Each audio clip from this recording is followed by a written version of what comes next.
Barry, you know, Dusty's doing his little media workout and everything.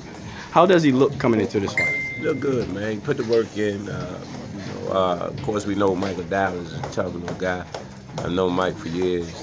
You know, he's definitely not coming to lay down, but you know, nevertheless, you know, of course, we got a job to do. Yeah, you know, even when they said he was fighting Mike Dowd, a lot of people thought that was going to be a tough fight, even though Mike had a little layoff. What did you think about that fight when you heard it? Absolutely. I mean, Michael Dowd is not that fighter that you just gonna just walk over or walk through. You know, he put the work in. Mike got a history, had an amateur history. You know, and he can fight. You know, so you know, it's time though. You know, Dusty's been on his road for a while. You know, he's got a flawless record so far. But of course, the knock was, who has he fought? You know what I mean? So this is definitely a step in that direction. You know, towards a world title shot. So we always gonna go in with a game plan. You know, now it's time to you know, build that relationship. You know, and that trust factor. That's gonna be key in that ring. You know, if we call it, then you know it's up to Dusty to do it. You know, and you may have a few kinks here and there starting out because this is our first fight together in the pros. But nevertheless, you know, I'm quite sure that eventually down the line, you know, we'll get that connection. Whereas eventually, I won't even have to say it verbally. You know what I mean? Dusty, how you feel going into this fight? Feel great. I'm more than ready, so. You know, everybody's saying Mike Dowd is going to be your biggest test, but he actually coming off a small layoff, you know, a few years. He has 2 fights under his belt. You know, are you concerned about him having that urge to get back into it?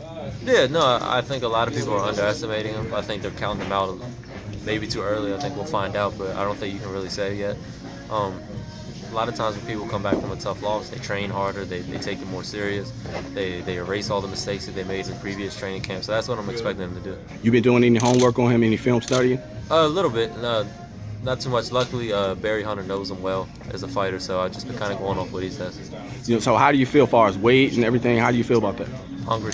You're hungry now? Okay. No, I'm good. No, my weight's fine. I feel good. I don't feel drained or anything. So. Okay, you still feel strong? Yeah. Okay, you know, 29 fights, going into your 30th. You know, does Rock Nation has high expectations for you? I hope so. You know, yeah, I hope so. So even with saying that, you know, you were the first fighter that they signed, and have they actually sat down and told you what direction they want to go? No, I think a lot of it based off how I perform, and a lot of it relies on me, and you know, they base it off my performance. You know, if I don't look ready for the big fights, they're not going to throw me in there. But if Friday night I do my thing and I put myself in the same boat as Lucas Matisse, Mauricio Herrera, and Jose Cito Lopez, I'll get big fights like they did. Now, how's it feel coming back to Washington, D.C., fight in front of your home fans? Favorite place to fight. Favorite place to fight. And also, yourself, you were a young fighter coming in. Now you have all these promotional contracts going on. You have Rock Nation behind you. How does it feel to have all that going on? Yo, having Rock Nation, Fila, and Geico, 3 companies that when I was coming up, I never would imagine, you know, I would be a part of it. It feels good. It's a little surreal to my family. I know that, you know, my mom thinks it's crazy. So how does it feel working out at Headbangers? Good. Yeah, it's been going well. I've been getting great sparring.